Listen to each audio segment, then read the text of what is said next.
ஸ்ரீ பரஞ்சோதி கல்கி சரணம். ஸ்ரீ பரஞ்சோதி பகவதி பகவானின் அற்புதத்தை கேட்போம். நான் கோவாவைச் சேர்ந்த கோபி.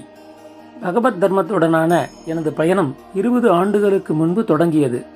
இந்த காலகட்டத்தில் எனக்குள் ஒரு ஆழமான மாற்றத்தை நான் காண்கிறேன். முன்னதாக எனது உள்நிலை முற்றிலும் மாறுபட்டதாக இருந்தது. நான் முன்கோபக்காரனாகவும் உணர்ச்சி வசப்படுபவனாகவும் மற்றவர்களை அதிகமாக எடை போடுபவனாகவும் இருந்தேன். மிகச்சிறிய விஷயம் கூட என்னை தொந்தரவு செய்யும். எனக்கு தெரியாமலேயே தேவையற்ற அகங்கார விளையாட்டுகளில் ஈடுபடுவேன். என் குடும்பத்தினர் என் கடுமையை அடிக்கடி உணர்ந்தனர்.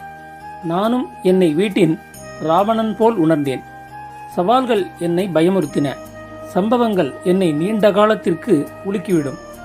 ஆனால் ஸ்ரீ பரஞ்சோதி பகவதி பகவானின் அருளால் எல்லாம் மெதுவாக மாறத் தொடங்கின. நான் மிகவும் சந்தேகப்படுபவனாகவும் தர்க்க ரீதியாக சிந்திப்பவனாகவும் இருந்தேன். அற்புதங்கள் என் தர்க்க ரீதியான மனதின் கட்டமைப்புக்கு அப்பாற்பட்டவையாக இருந்தன.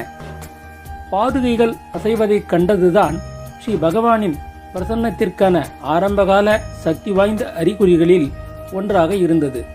இது ஸ்ரீ பரஞ்சோதியின் அருள் தர்க்க ரீதியான மனதின் கட்டமைப்புக்கு அப்பாற்பட்டது என்ற என் நம்பிக்கையை வலுப்படுத்தியது.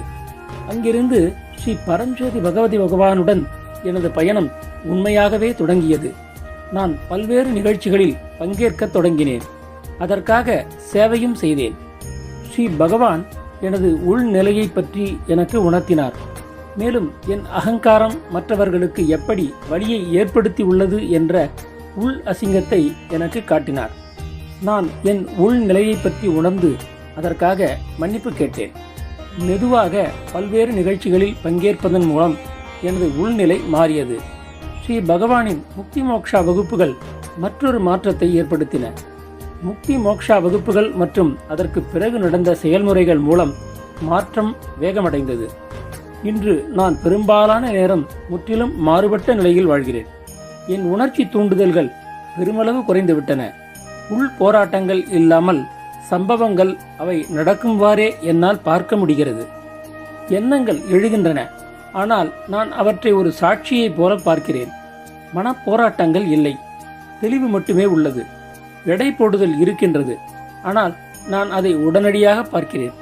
அகங்காரம் எப்படி செயல்படுகிறது, மனம் எப்படி எதிர்வினை ஆற்றுகிறது என்பதை பற்றி நான் செயல்படும்போது என்னையே கவனிக்க முடிகிறது. முன்னதாக நான் சுயநலவாதியாக இருந்தேன். இப்போது நான் இயல்பாகவே மற்றவர்களை மையமாக கொண்ட வாழ்க்கையை வாழ்கிறேன். மக்கள் தாங்களாகவே என்னிடம் வந்து பேச காத்திருப்பதை நான் கவனிக்கிறேன். இப்போது நான் எளிதில் அணுகக்கூடியவனாக இருக்கிறேன். அவர்கள் என்னுடன் இருப்பதை விரும்புகிறார்கள். மக்கள் தங்கள் பிரச்சனைகளையோ அல்லது கவலைகளையோ பகிர்ந்து கொள்ளும் போது ஸ்ரீ பரஞ்சோதி பகவதி பகவான் என்னை ஆட்கொண்டு அவர்களுக்கு உதவுவது போல வழிகாட்டுதல் இயல்பாகவே வெளிப்படுகிறது. ஒரு காலத்தில் என்னை பயமுறுத்திய சவால்கள் கூட இப்போது சீராக சில சமயங்களில் சில வினாடிகளுக்குள் கடந்து செல்கின்றன. கோபம், வெறுப்பு மற்றும் பொறாமை போன்ற உணர்வுகள் எழும்போது நான் அவற்றை முழுமையாக உணர்கிறேன். மேலும் அவை கரைந்து மறைந்து விடுகின்றன. நான் அடிக்கடி ஒரு உச்ச நிலைக்கு செல்வதை உணர்கிறேன். அங்கு விழிப்புணர்வு அதிகரிக்கிறது. பதில் வினைகள் சிரமமின்றி நிகழ்கின்றன. மேலும் ஆழ்ந்த உள் சுதந்திர உணர்வு ஏற்படுகிறது. இந்த முழு மாற்றமும் ஒரு ஆசீர்வாதம் மற்றும் முற்றிலும் ஸ்ரீ பரஞ்சோதி பகவதி பகவானின் கருணையே ஆகும்.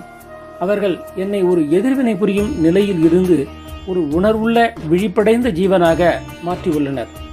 எனக்குள் ஒரு பெரும் ஆற்றல் பெருக்கு ஏற்படுகிறது. மேலும் என் வாழ்க்கையில் காரியங்கள் சிரமமின்றி நடக்கின்றன. இந்த நிலையை பரிசாக அருளியதற்காக ஸ்ரீ பரஞ்சோதி பகவதி பகவானுக்கு நன்றி கூறுகிறேன். முக்தியளிக்கும் ஸ்ரீ பரஞ்சோதி பகவதி பகவானுக்கு ஜெய்.